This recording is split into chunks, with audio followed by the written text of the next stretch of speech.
Ladies and gentlemen, welcome to the Pro Wrestling World Talks with Dan and Mac.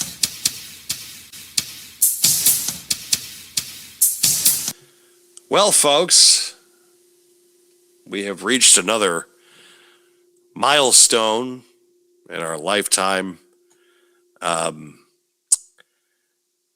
end of the drought in New York. The end of the drought, so to speak. The New York Knicks have won the NBA championship for the first time in 53 years. Today was actually the parade. I'm a little upset, though, that I did not see the man that is responsible for all of this, and that is Danhausen. We are PWW Talks. You are listening or watching it on YouTube, on Diamond Podcasting Productions, our channel, or you're watching us on Spotify, or listening to us on Spotify, Audacity, Apple Podcasts, wherever you get your podcasts. I think we're now on Amazon as well. I am your host, Dan, and of course I am joined by my co-host, Mac. Did it feel weird having to root for a New York team? Thinking you're just sitting there and you're like, I can't believe I'm actually rooting for a New York team, but it's like the Spurs have had their fun the last 25, 30 years or so. It's like I really kind of want to see this futility end for especially that 29-point comeback game. That was really impressive. That was ridiculous. Yeah, game 4, that was absolutely insanity. And, you know, it felt right for once. It felt right to just kind of just sit there and say, you know what, let them have their due. It's like their third championship. The Celtics have already 18. So it's like, let them have this one. Just have a party.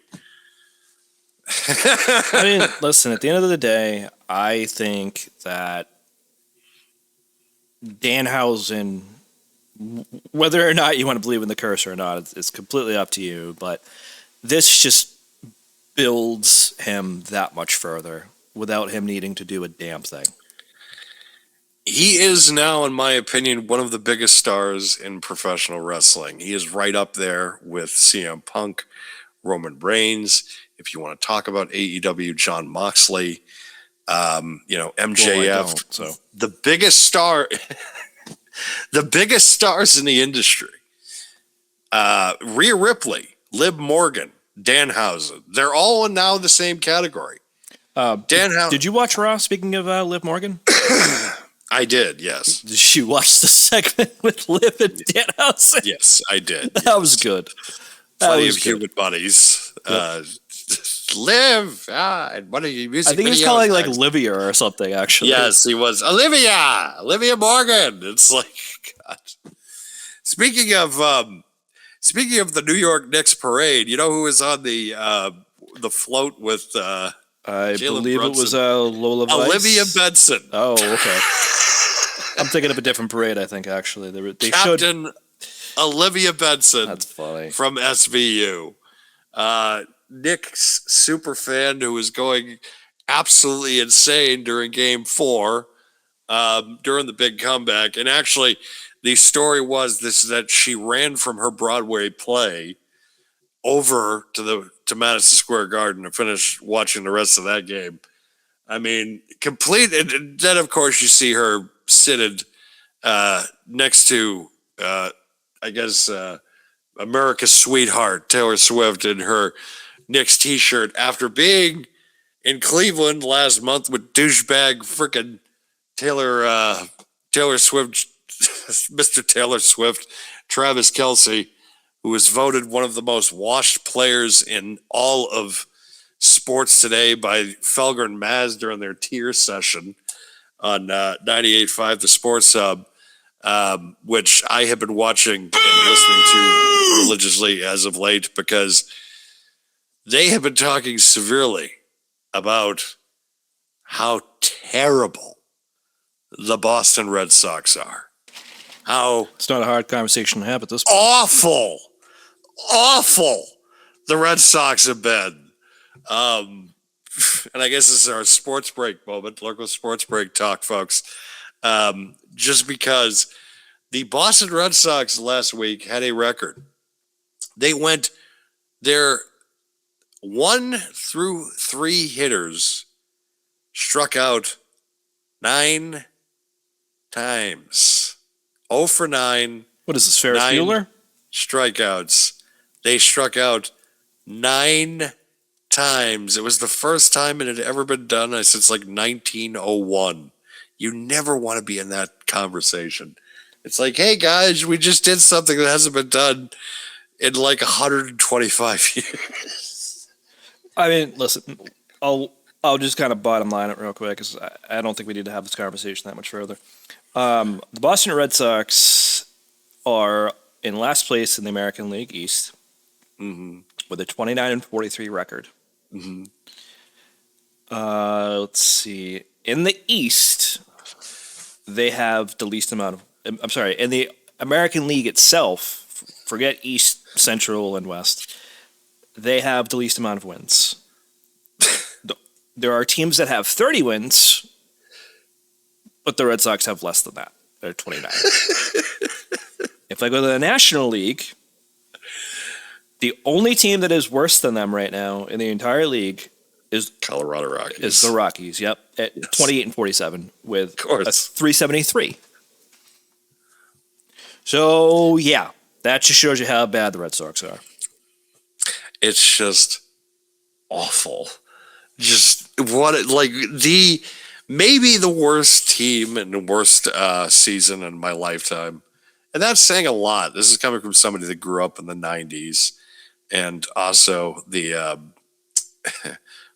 Bobby Valentine year in 2012. It's like, and then the year after getting rid, of course, and then getting the year after getting rid of like Mookie Betts and all this stuff.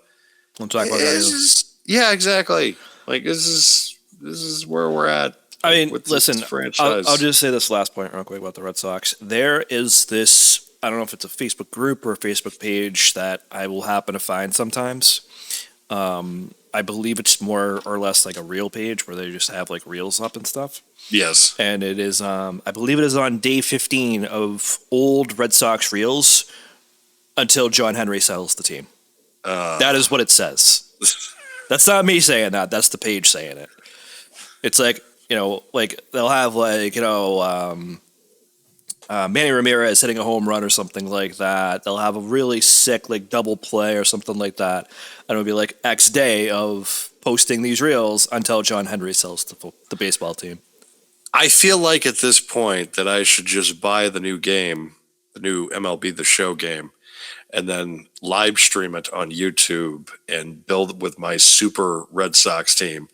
And we would probably get more views than what they get on Nesson right now with this ball club. More Red Sox fans would just be like, I know it's unreal, but this is fun to watch. I mean, not for nothing. I mean, RSNs are going away anyways. A lot of people don't want to pay for Nesson because it's no longer part of their package. So there's that that's too. That's why they went to this app idea, which is, I mean, whatever. I'm not paying $30 a month, especially this year, to watch them lose. It's not my playground anymore. It's not even fun to go to Fenway where they're losing now. It's like, at least in the 90s, you could have went and it's like, it would have been cheap. I mean, it's actually, depending on where you sit, it's fairly cheap right now. I looked, so yeah. I'm looking at those monster seats too. I know. Well, the monster seats are excessive. I was looking at, I think, left sideline, and then bleachers, like in center field. Mm-hmm. Depending on where the seats were and everything, you're looking at like $40. Yeah, it's not bad. So it's not awful, but depending on where you want to sit, the price goes up. And I thought I saw some monster seats for cheap, but then I saw it was standing room only. And I'm like, yeah, no. Pass. I'm old now. I want to sit down. Jeez. Like, I mean, you could go to. Can't even really sit down there, anyways. But No, you can't. Not especially if you're tall. Jesus. I remember. Get I remember. old. I'm shorter than you, and my know. knees were still hitting the seat in front of me. I know. It's. But again, it's like we weren't born in the 1910s, and that their average height back then was like 5'6". It's So actually a good question to ask, like AI or something. What was that average yes, height what was the average size of people in 1910? in the 1910s? I mistyped that. Hold on. I'm just going to put, what was the average height in 1910? So AI on Google says 5'5". Yeah, you were right. Okay, so of course everybody was 5'5" back then. So let's look. And So in 1995, it was 5'7". mm-hmm. That's interesting. And granted, like, this is for men, right? The 5'5" and the 5'7", that's for men. It has different numbers for women. I didn't see what it was for 1910, but 1995, it says average height for women was 5'3". So, useless fact of the day. But you're going to Fenway, and it's like it's built for somebody again, 5'5". So you're like the first baseline. Oh, everything's all original for someone that is 5'5", and I am not 5'5". I mean, listen, Neither even Mac is 5'5". I had seats that were on like the first level, not like the first row, but that very first level, not the upper decks or anything. We were on the left-hand side, so like that left sideline, like probably like 20, 30 rows back from the dugout, probably around that area. Yes. And even there, my knees are like pretty much jammed into the chair in front of me. It's just, you can't avoid it. If you're above, I'll just say 5'10", you're fucked. You're fucked at Fenway Park. You just fucked. Like, it's impossible to get comfortable. Yeah, honestly, watch it on TV. I know the experience of going to the game, but go to a different ballpark. Sorry, I'm Sorry, not sorry. By my cat. She's probably gonna fall asleep behind you again.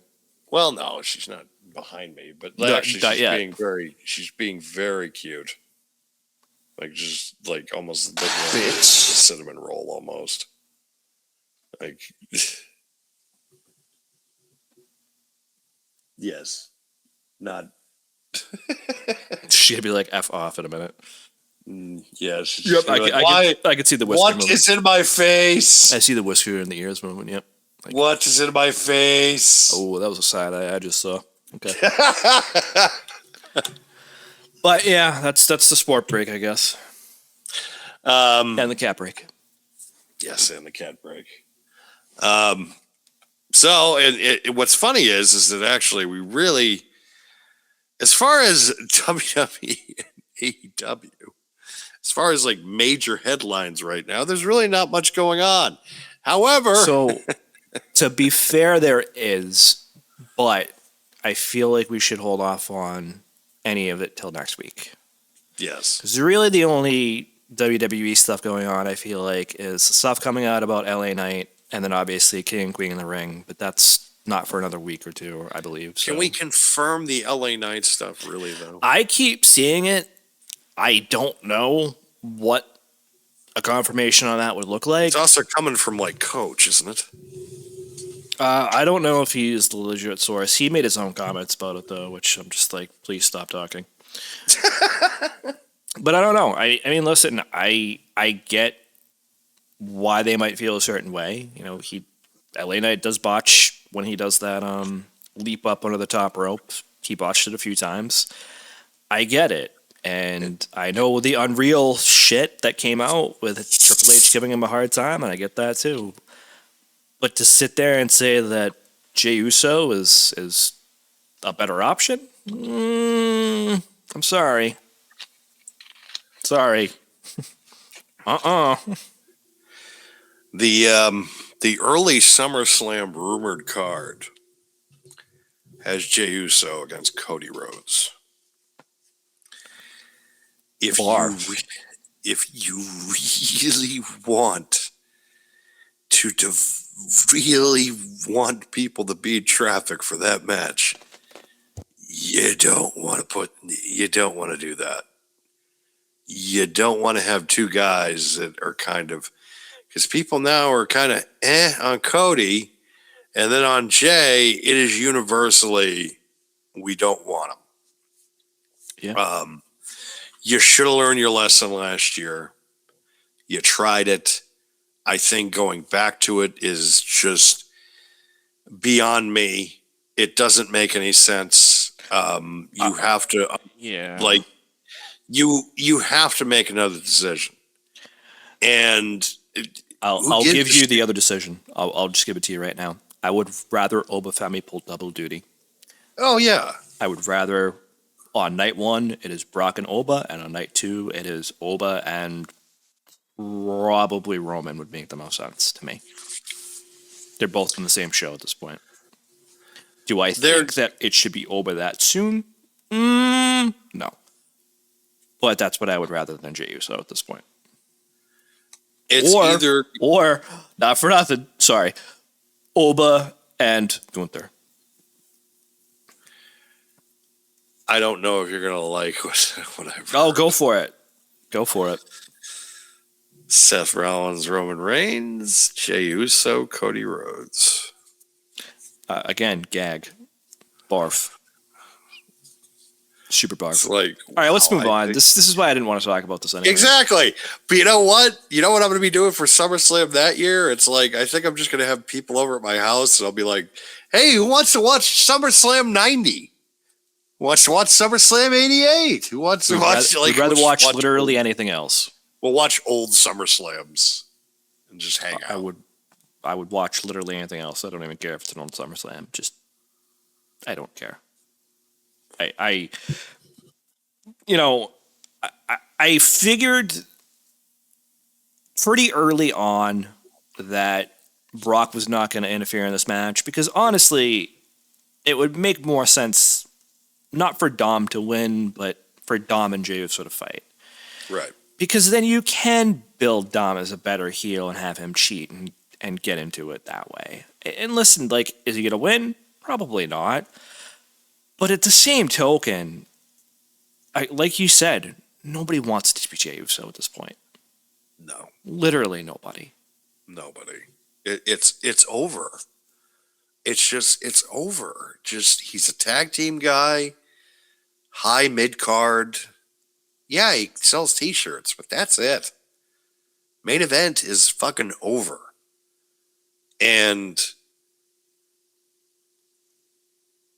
again, you are doing a great disservice to Cody Rhodes because it's like you are having the fan base essentially turn on him because you're feeding him dog shit.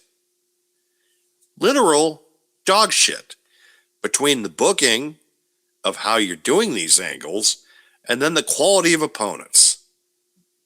Jey Uso Cody Rhodes does not deserve to be in the same room as Jey Uso. I will agree to a point, especially the Jey Uso point, but I'm okay with the program he's had with Gunther so far. But it's flash in the pan for me because his program with Drew was good too. His program with legit top guys that are heels can be good. It's just you want like filet mignon basically, and you're getting like a Fenway hot dog, to go back to Fenway Park for a second. Like you want a great steak and you're getting a Fenway Park hot dog that I feel like the steak is cheaper elsewhere. I mean, that's true too. But that is like lukewarm at best. It's not good. It's not a good experience. You have it to have the experience, and the experience sucks. You never want to have it again. It's just, that's what a lot of his feuds have been since he's been QB1, if you want to call him that. It's just, I'll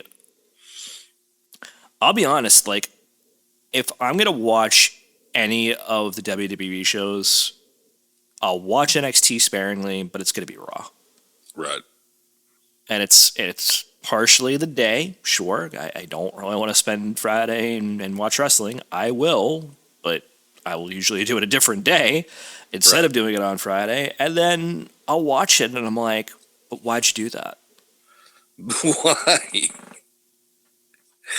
Like, okay, cool. You're gonna have Sami Zayn be your special guest referee, and I thought this was gonna be at Night of Champions, but no, it's gonna be on SmackDown. It's like, but you can just do this at Night of Champions. Yeah, Roman doesn't have a match. Defend one of your world titles at the PLE. That would make sense. Yeah, it would make all the sense because it's called Night of Champions. Yeah. But your top world championships are not going to be on Night of Champions. Which, not for nothing, I don't understand these naming conventions sometimes, man. Because you would think Night of Champions would be, champion versus champion, but no, that's Crown Jewel. But instead, Night of Champions is about King and Queen of the Ring. Which, why not just rename it King and Queen of the Ring? Because you've already done that before. You've had PLEs or pay-per-views back then that were called King of the Ring. So why are we having King and Queen of the Ring at Night of Champions? Queen of the Ring. I don't understand. I don't get logic, apparently. Logic. None. Speaking of not understanding logic, I suppose. We might as well segue at that point. I do not understand the logic of TNA, let alone the owner of TNA, who is featured at the bottom right of this picture. This you think about TNA, there was a very big discussion coming into this year that there were there was poised. some people that were joking. But there was a discussion that they were the number 2 promotion in wrestling behind WWE because hold on, that they were poised. They were poised. Number 2. They were not number 2. They were poised. No, they were not to potentially become number 2. Poised. You're correct. Like my terminology was wrong, but at the same time, not your terminology phrasing. I get what you're trying to say. Phrase, but you understand what I was saying. 100%. There was people saying already because they were on AMC and things like that. And yeah, that's true. If they were on AMC during the time of the heyday of The Walking Dead and Breaking Bad and Better Call Saul, that would be a great conversation. That would be a great argument that they could make going up against AEW. However, it's not the same. It's not. It's a different network. It's a different breed. And they decided they were going to get TNA Wrestling. However, since their very first episode, the qualities of the shows have not been great. And now, the last month or so, and it's been growing for a little bit, especially with Steve Macklin last week, and then this week, an absolute bloodbath. Former TNA World Champion and one of the most controversial stars in the history of the industry currently, but also somebody that I'm willing to kind of be like, you should just give her another chance. Just forget about it. Just well, this was her. Let her give her another chance. This was her, though. So my understanding from everything that I've read, which was a couple sources, obviously, I don't remember them off the top of my head, but they asked her, because she's been in CMLL quite a bit recently, yes, to make a decision of whether she is a TNA star or a CMLL star. And she basically said, okay, I'm a CMLL star. Because you probably pay her more. Probably. Yes. But she's gone on record apparently to say that, that's what she wants to do. She has more opportunities there, and not for nothing. She's kind of right. She's featured fairly regularly down there. Yes. Not so much in TNA. And no, listen, so much. I will be in the same camp as you here. I think she has said some incredibly dumb things. I do think people should have chances to make amends. I don't know how much of that she has tried to utilize, if any at all. I do understand that there are people that are not willing to give her that chance, and listen, that's your right to do so at that point. Yes. But she holds a name that still has value in the industry. I'm sorry, like, it's just the truth. And not for nothing, if she can keep her nose clean, and certain people, which I'll say in a second, are still in the industry, I think you could do worse than a Blanchard versus a Flair. If look, this is my opinion of it, and there are plenty of people that have gotten away with using terminology that she Or a lot worse. used a lot worse, but that are still working in the industry today. A doot. But it's at the same time, it's just I just feel like she's enough of a talent. It's like she's kept her nose clean. It's the talent fairly, and the name, is what I'm it's saying. Just, it's exactly. both, but yeah, if she keeps her nose clean and she tries to make amends, if she already has, like I said, whatever. I don't know that for sure off the top of my head, but I'm pretty sure that she has tried. Again, if people don't want to forgive her for that, again, that's their right to do so. I'm not going to say shit. That's your opinion. That's your right to hold that opinion and whatever else. But again, I just think that you could do worse than a Flair versus a Blanchard. There's a lot of history there, obviously, between those two families. If Tessa wants to go to CMLL, she can go to CMLL. Not for nothing, she's probably leaving at a good time, because it seems like this might not be the end of these cuts. Nope. Considering the fact of that Sami Callihan has also been released by TNA Wrestling. At one point, he thought the phone call was they were going to be giving him a creative position. That is the post I actually have for that picture right now. It is saying that I thought I was getting called today to be offered a position in creative. Nope. I have parted ways with TNA. Oh, well. On to the next adventures. Here's the name of my company. Yeah, exactly. It's just, it's almost comical. And then, of course, the long-standing agent for the company, producer, backstage kind of, I guess you could say,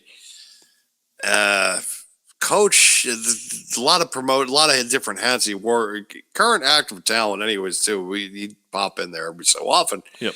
Tommy Dreamer, mutually parting ways with the companies. So again, so they're saying it's mutual. Yes. I don't think it's mutual. Probably not. The rumor I read today, as I was prepping the slide for this, is that they're thinking about Road Dogg.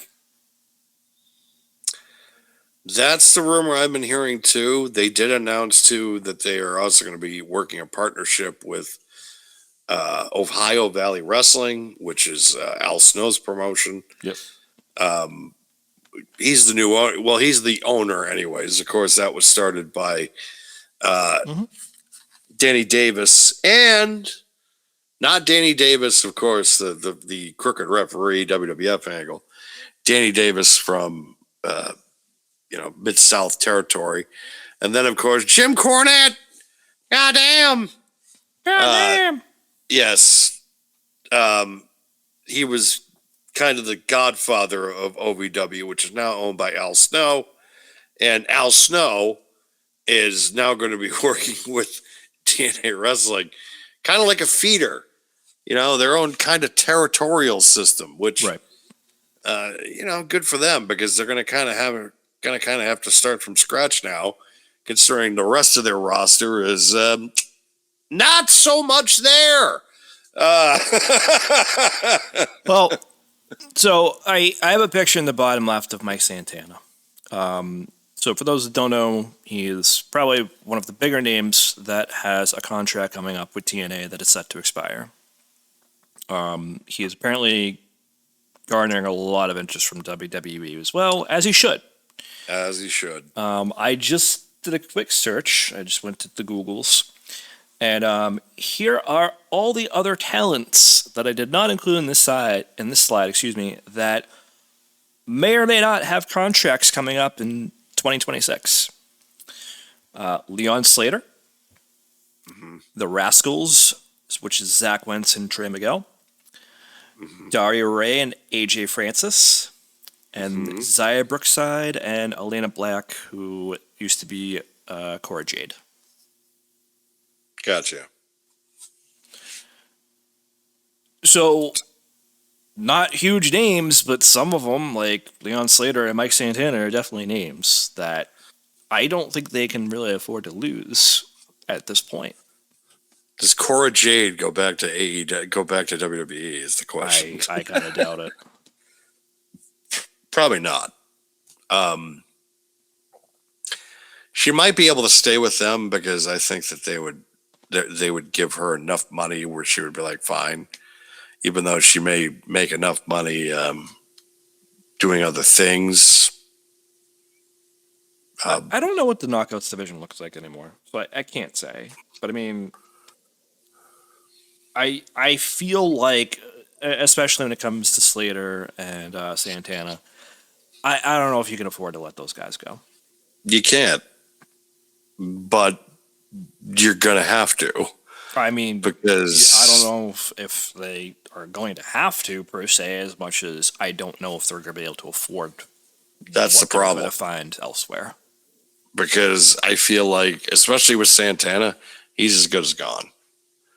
And it's the same thing with what's his face? Sorry, Leon Slater. Leon Slater. He's going to get some direct interest from AEW. Oh, 100%. They've already said that, like, and then of course, you got Ricky Sosa, which, that's another one that's going to draw some major interest soon. I don't know if you've heard of him, his entrance. Who was it? That type of stuff. Ricky Sosa. I haven't. No. Yeah. He's another guy that I look at and I'm like, oh boy, like he's gonna be good somewhere. I see him in NXT in probably the next 6 to 18 months, where it's just gonna be like, okay, like they got another one that because he's got a really good kind of angle to him, good gimmick.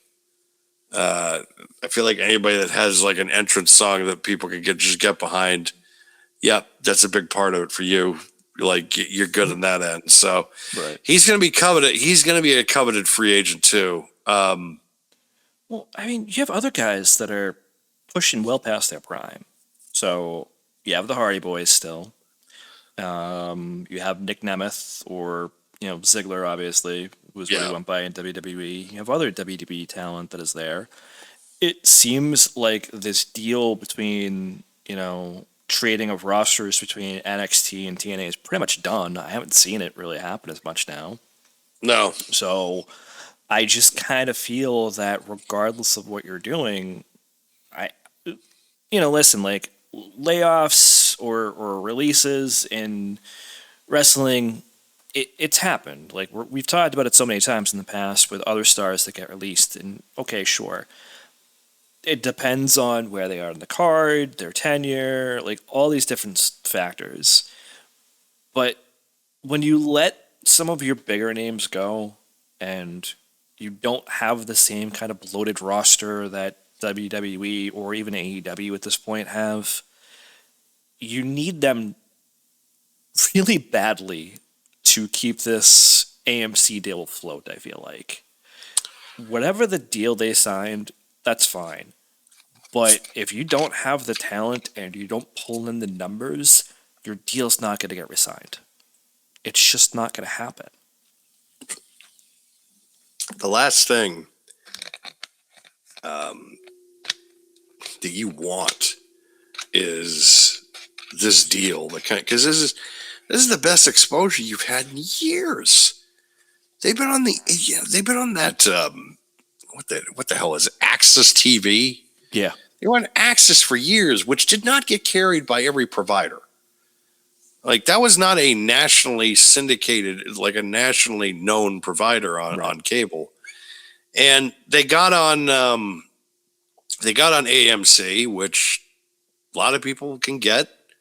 90% of the cable, 90 to 90% of the cable industry, people have AMC. You can also buy it solo. I think they have an app. Yeah, I think they have AMC Plus. Right. So your exposure is top of the mill.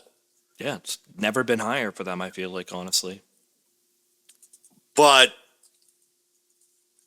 you can't put out a quality product, and you can't keep your talent. So you want to try to be a national promotion, but you don't want to spend any money.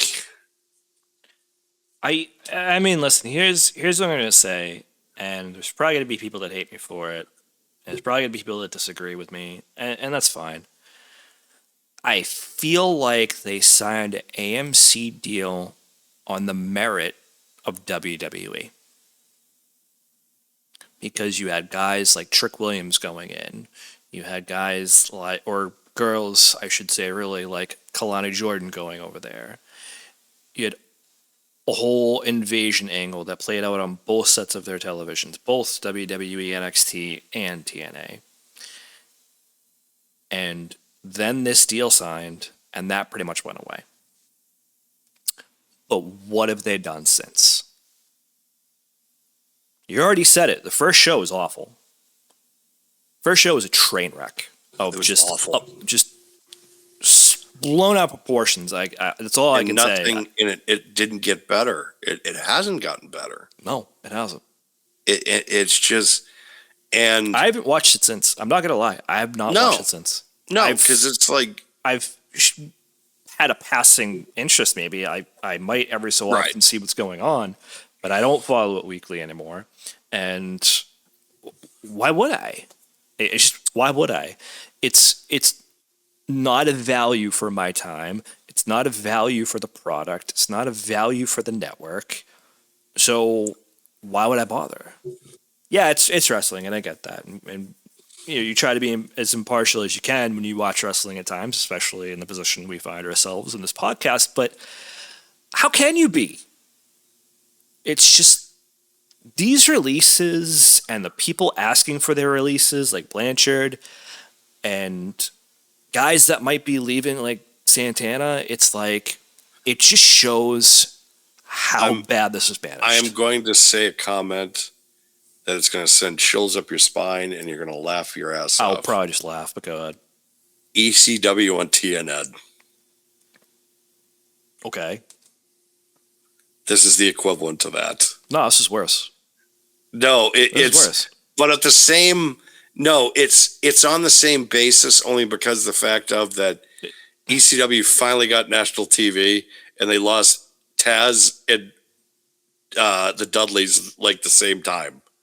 Like which is exactly what happened with TNA, because it's like they got AMC and then like they lost like half their talent roster the same week. And 6 months into this deal, they lose another half of their talent. But, so hold on. I don't think I don't. So hold on. I don't think they lost half their talent when they signed this deal. I think what happened was, like I said, they got this deal on the merit of what they were doing in WWE. Yes. That they had zero intention of continuing for a long-term scenario. Yes. I think they knew they needed help. They got in contact with WWE. Hey, we have a contract that we're trying to get. Can you help us out? And they were like, sure. Because it's exposure for them too, not for nothing. Yes. And then AMC probably was just like, hey, yeah, you're doing great things with WWE. Sure. Absolutely. Not realizing, oh, fuck, you're not going to continue that? Well, fuck us. Shit. Yep. Because if you think about it, they brought in Elena Black, Cora Jade. They brought in Daria, not your cat, but, you know, another former WWE talent. They brought in a couple former WWE talents. They already brought in the Hardy Boys for that whole Invasion arc. And they brought in other guys that got released, like Nick Nemeth. And listen, I'm fine with all of that. But some of their homegrown talent, they're not getting featured now. Some of them probably have been featured since, but again, I have not watched it because it's not a value for my product of what I'm looking for. It's not a value for my time, and I doubt it's a value for that network. Now, fast forward several months later, as you kind of said, and you have all this talent that is either wanting out or getting released. And I know what we already kind of said about Dreamer. He's more talent, storylines, etc. at this point. He sometimes is on TV, though. And they're quote-unquote parting ways, which, let's be real, he got released too. They're just saying that. It's business. This is what happens. And that's fine. But how do these releases help your product? That becomes the question for me. And I'm going to answer my own question. It doesn't.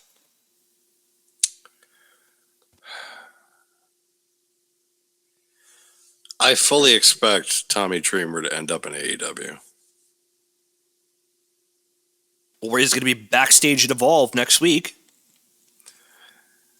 No, but I think he's going to I'm AEW. kidding anyways. I don't know. It's like a full-time wrestler, and I'm going to be like, oh, no. Hey, Foley wants one more match. You could do worse than Tommy Dreamer. Tommy Dreamer versus Cactus Jack. Let's do it. The problem with Foley is it's like I'm kidding, Dan. I don't give a shit. The problem with the Foley match is, and I'm legitimately bothered by it because it's like there's a good chance that like he could die if something goes wrong. He could die, and he's already got issues. He's already said with CTE he believes, which. You've seen enough of those chair shots he's dealt with in his career, Christ. And it's just like watching that match, which they expect it's going to be Cactus Jack or Mick Foley versus MJF in a Battle of Long Island at some point.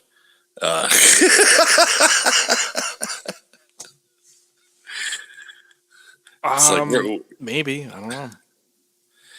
And it is going to be tough watching that match, and because I expect it's just going to be like an absolute off the wall battle. But who really cares? I hate to kind of say it that way, but like the generations of wrestling fans are just so varied, right? Yeah.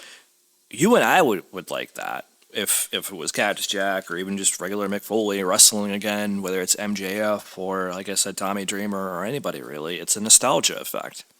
Mm-hmm. The fans that I feel like regularly watch AEW probably don't give a shit. No. They don't remember when he got thrown off. The Hell in the Cell. They don't remember when he got chokeslammed through the cell. They don't remember a lot of the other shit that he did. They don't remember the fact that he came out as Dude Love. They don't remember, a lot of that stuff. Some of them probably don't even know he's fucking Mankind. Like, oh my God. Be honest. Like, some of them probably just don't know. And listen, that's fine. You and I have a very long history of watching wrestling. I know, just crazy. But we have that long history of watching this stuff and watching him as we kind of were in our later formative years, if you will, where some of these fans now, I tried. Some of the fans now are like, who the fuck is that guy? I know. Because they weren't even alive yet. Well, I'm just like, that's me looking at like half the Don Callis in my family. It's like, who the fuck is that guy? Like, I mean, I would say that anyways because he's got a new guy every week anyway. I can't keep up with that. I do like Andrade though, and with Andrade right now in AEW is one of my favorite people. How you know? because I saw him. But how do you know? How you know? I wish I knew what his deal was when he was back in WWE, man, because I just don't get it. I don't get it either, but it's like in AEW, he is perfect. Like whatever I feel like he watched some Guy Ritchie movie somewhere and was just like, that's gonna be my character, and it's just like it's perfect. And He's Guy Ritchie mixed with like Scarface, I feel like. yeah, and it's like it's perfect. It's just like Without the coke. like it's Benicio del Toro. It's just like how you know. It's like fuck yeah. But how you know? Yeah, I love it. It's so like funny. it's now in my lexicon. Like it's just another phrase I'm just added to it. I'm just like if I got to deal with certain people at the office, how you know? When I was dealing with people in the office, it was like, I don't understand what the hell you're trying to say. I don't think I'd drop the hell on there, but I want to. And sometimes I'd want to drop the F-bomb instead. What the fuck are you trying to say right now? What are you asking? God, Yep. yeah. I just wanted it. Yeah, the good old people at the Blue House. Yeah, the big, oh my god. Big hi. How do you do to them this week? If anybody's watching, I know some of them watch. How do you guys doing? Favorite people right now. Anyways, I don't even know what the hell you're trying to say right now, so I don't. well, whatever. they'll know. You know who you are. They'll know. You'll know. I won't, but that's Kidding. okay. I know. Yeah, I don't get what this does for them. I just really don't. And listen again, I know a lot of companies have a lot going on and need to downsize, and AI is taking over a lot of roles and like all this stuff going on in the economy, and I get all that, but I don't know what this does for them. Nothing good. That's all I can say. It is it's hard. It's hard to support. Excuse me. It's hard, let alone right now, to support one wrestling promotion, let alone multiple, because of how things have spread out. I feel like AEW is the cheaper option because the fact it's just like HBO Max, the pay-per-view once a month, and things of that nature. Because TNA is just an unwatchable product. And I wanted to give them the benefit of the doubt coming into January. It's just like they're going to finally turn around. They got their shit together. They're going to be a major player. And then it's just like the very first episode, it's just like, have you learned nothing? Have you learned nothing? And it's kind of like how Spirit Airlines went under, where it's like, well, we need 500 million of infused cash. That we're only really just giving them the money of just like we're delaying the inevitable.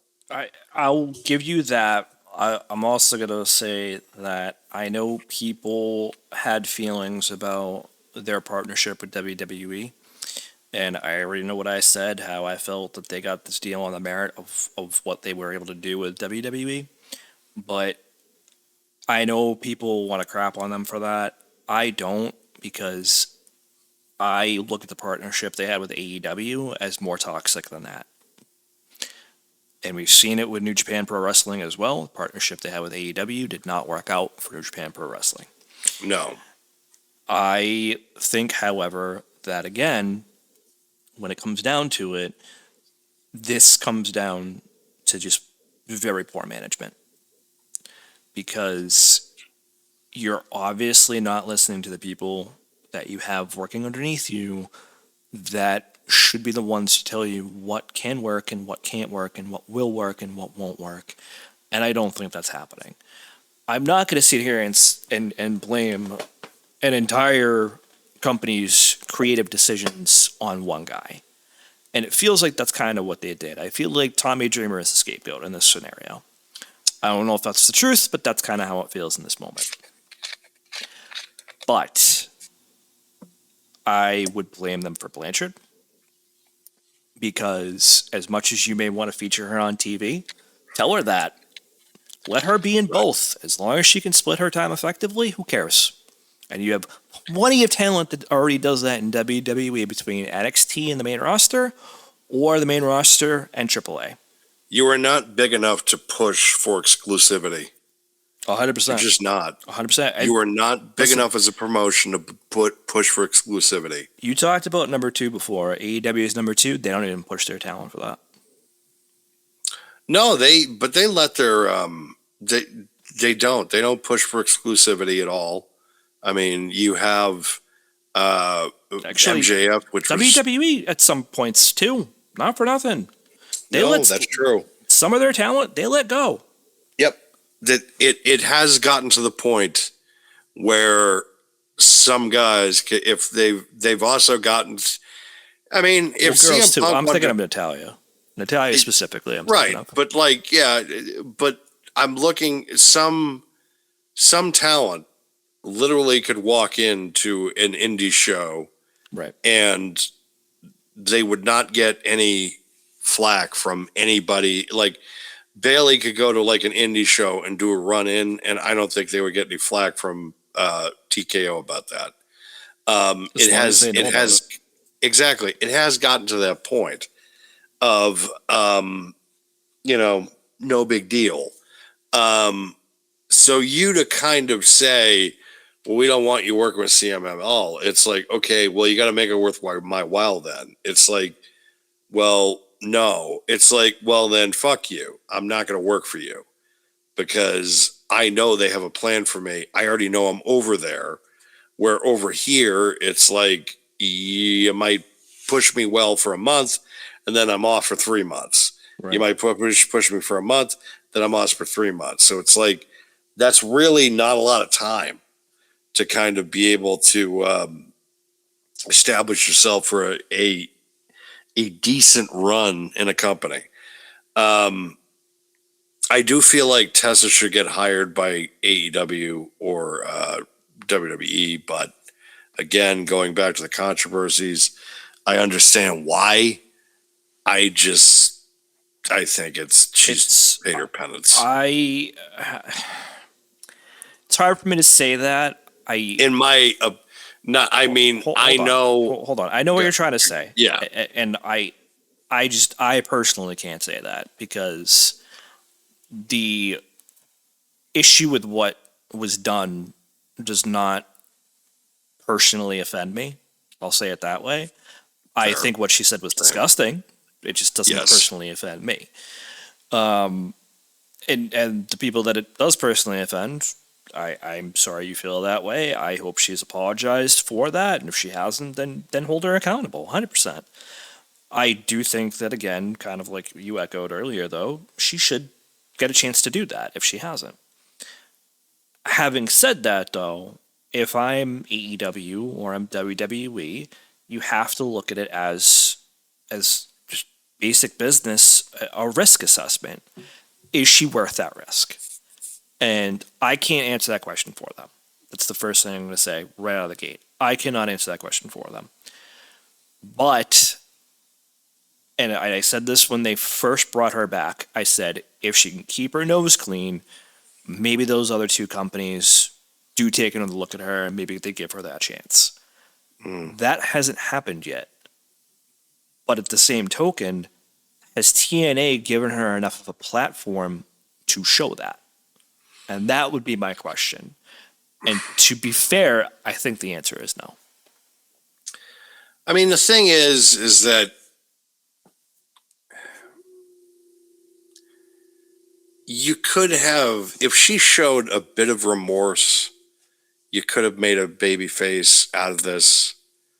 I feel like they went the other way and they just went like, well, she's a heat magnet, so we're just going to give her more heat. It's like, the problem is she doesn't have the heat of that. She doesn't have that type of heat. She has the heat of Get the fuck off my TV. That's the problem. Yeah. 100%. And you got to be able to turn that at some point instead of just making it look like, we'll get people to hate her. They already hate her. Do something different. That's why I think career heels, it's tough. Some can do it. Not everybody can, though. No, you're right. That's mostly the issue. It's like not everybody can do it. And there's some people that they can't even do it for 3 months. Cena. I thought you were going to say Rollins, actually. Rollins. Don't take that bait. Don't take that bait. We don't need to go down that road. I just thought I actually legitimately thought you were going to say Rollins. That's why I said it. No. Rollins is a shitty babyface, but I think he's a decent heel. The problem with him is he's just overexposed. Oh, 100%, yeah. Which I love the people that are just like, but you like Roman Reigns, but you don't like. Yeah, it's because Roman Reigns is compelling.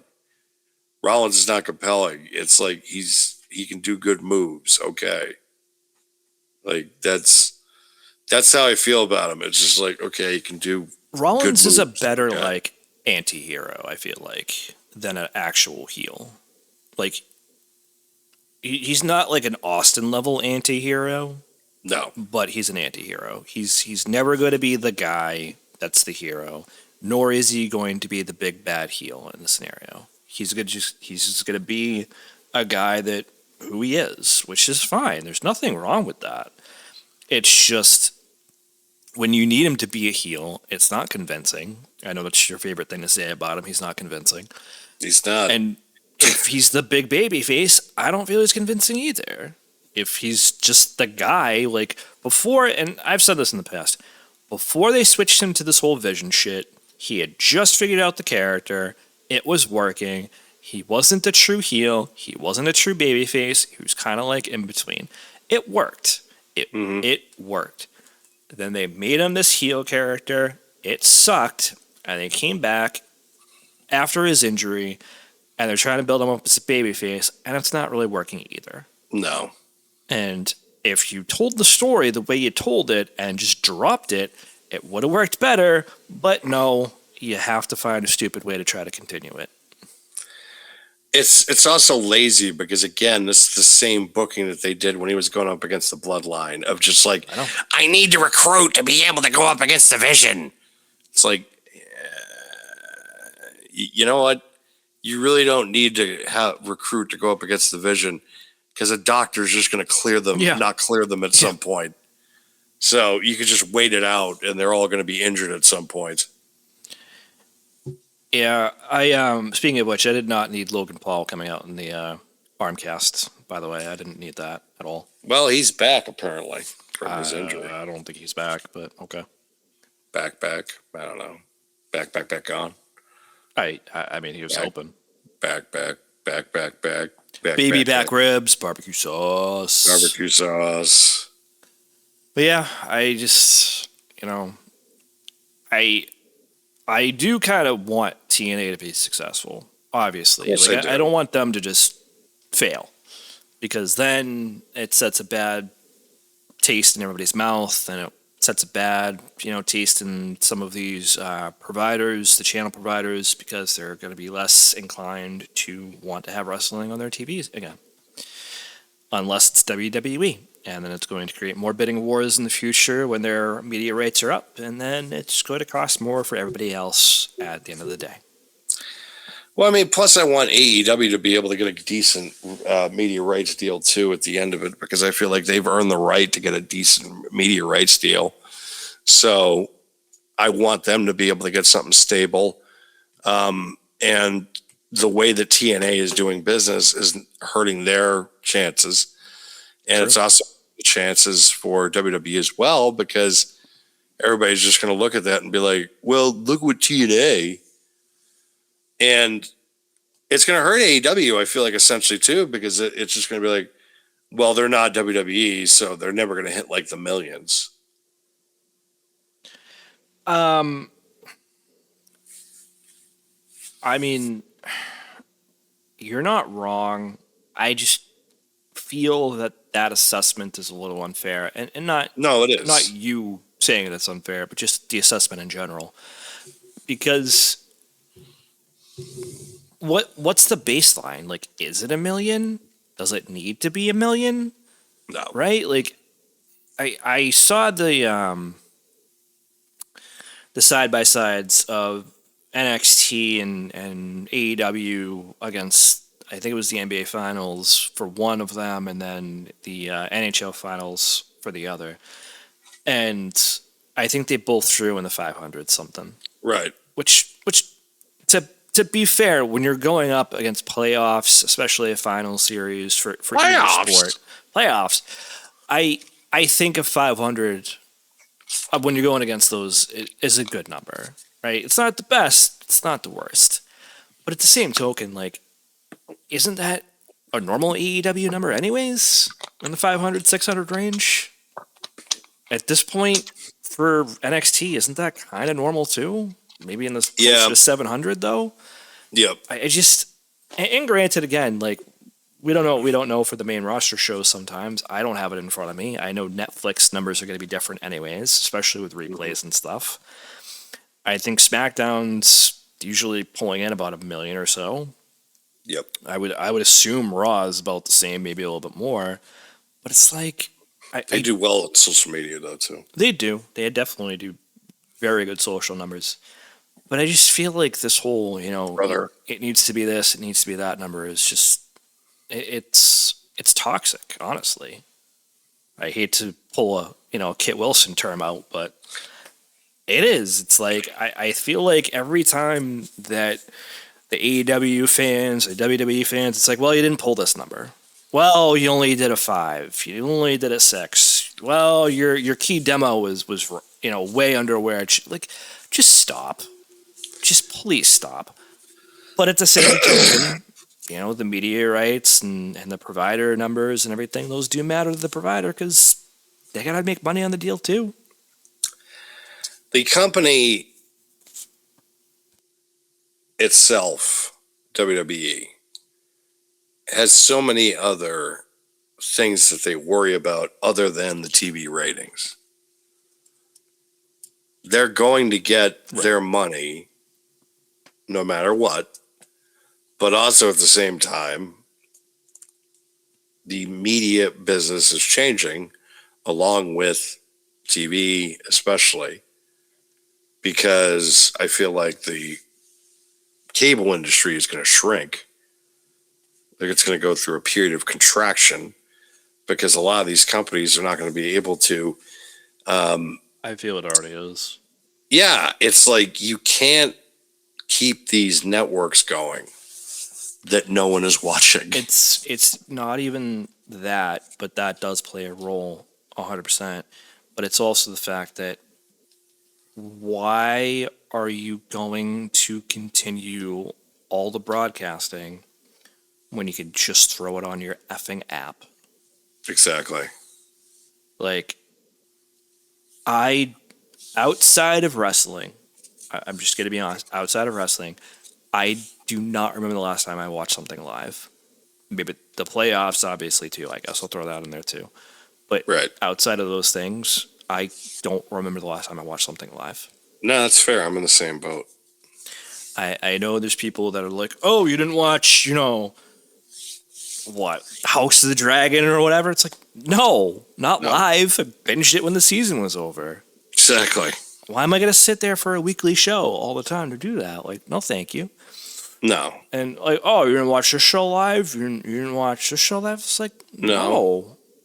I'll catch it when I want to catch it. I'm waiting for it to just be all out there so that way I can just binge it. Yeah. Because nothing is worse than going through that. Because I liked The Sopranos originally when it was on. Right. And so it was every Sunday for for so long. It's just new season every Sunday. I got to get home. Yeah, but dude, we're talking 2000s versus 2026. Yes. You know, it's like it's just a different time. You don't need to wait now. No. Like sure, you can watch it live if you really cannot wait, but at the same token, it's like for me anyways, and I'm sure a lot of people are in the same boat. Out of sight, out of mind. If I don't watch it, if I don't pay attention to it, then I could wait. But you know, if I'm like 3 weeks in and there's a season finale coming up, okay, maybe I'll watch it then, and I'll watch the season finale live. Right. But I haven't needed to do that in quite a while at this point. Yep. It's just I can't sometimes with weekly TV. Wrestling and sports, those are the only ones I really watch live at this point. But to kind of bring this full circle, I'm not watching TNA, let alone watching it live. I just can't do it. No, because it's just it hasn't been watchable, and that's the frustrating part. Because it's like, again, I want to be able to sit here and say I'm going to give them a chance. I'm going to say, all right, I'm going to support them, but I just can't do it because the quality of the shows have just been awful. And well, these the releases talent, don't help either. It doesn't help. It doesn't help at all. I really don't have much else to say this week. It's kind of a light week, except for this. Yeah, it is a light week, especially like next week. Of course, we'll get into the King of the Ring because the weekend will be there for that. Yep. But this week was the major headlines of what is going on in AEW, TNA, and what the future holds for some of the talent in there, and what the future holds for the company too, because major question marks now being risen against that company, where it's just like, okay, like, are we going to be able to figure this out and be able to get the bull steady here? But honestly, the way that their track record is, you already had a identity crisis coming in because it was just within the last 5 years you rebranded like how many times, and now you're finally back to where the Impact. No, we're Impact. We're TNA. We're TNA Impact. Exactly. No, that's the name of the show. But we're TNA Wrestling again. Like, what the hell? So you're hurting already coming in because of the brand kind of disloyalty and the shifting of logos and things like that. Really no maintaining of what the feel of the show was supposed to be, especially those early years, like those 2003, 2004, 2005 shows. Even like in the 2009, 2010 area.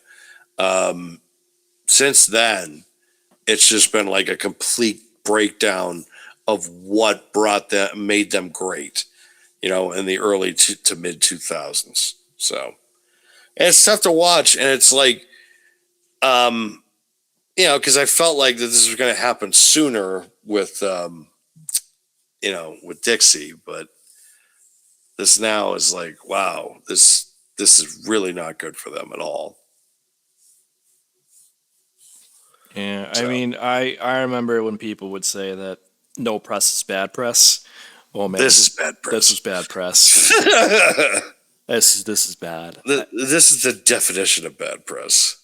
Yeah, I mean, when you're already struggling, I feel like the last thing you want is some of this information to go public. Especially Tessa, especially bigger names. And I know he's not released. I put him at the bottom for that reason. But, to lose a guy like Santana right now, if they lose him, I believe I saw that the contract is in July. He could make an appearance at SummerSlam. And that would be just like, I feel like, even more of a kick in the balls for them at this point. You already don't have a big locker room, which is fine. But if you're trying to build a brand back up, especially since you got this media deal and you've had it for a while now, and you really haven't been able to get anything going with it, the last thing you want to signal is that there are more problems backstage. Yep. And this is all that does. Just, hey, we got problems. Here it is for the whole world to see it. It's not a good position. But like you said, I don't know what else we can really say about it. We have King and Queen of the Ring. Oh, I mean, Night of Champions coming up with the King and Queen of the Ring tournament coming up. I believe it's next week. You said, right? Yeah, I weekend? think it should be next weekend. I think. It is. Yeah. I got my dates And all mixed up. then we'll be discussing that. We might take a field trip next week. We don't know yet. We don't know, yeah.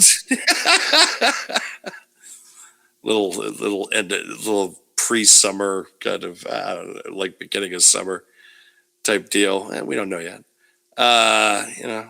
Stay tuned for that. But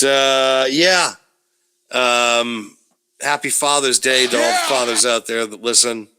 Happy Father's Day to my dad, Mac's dad. Mine too. Yep. Yep. To all the dads out there. And enjoy your weekend for your dads. If you want to watch wrestling with them, go right ahead. You want to play WWE 2K with them, you should go right ahead.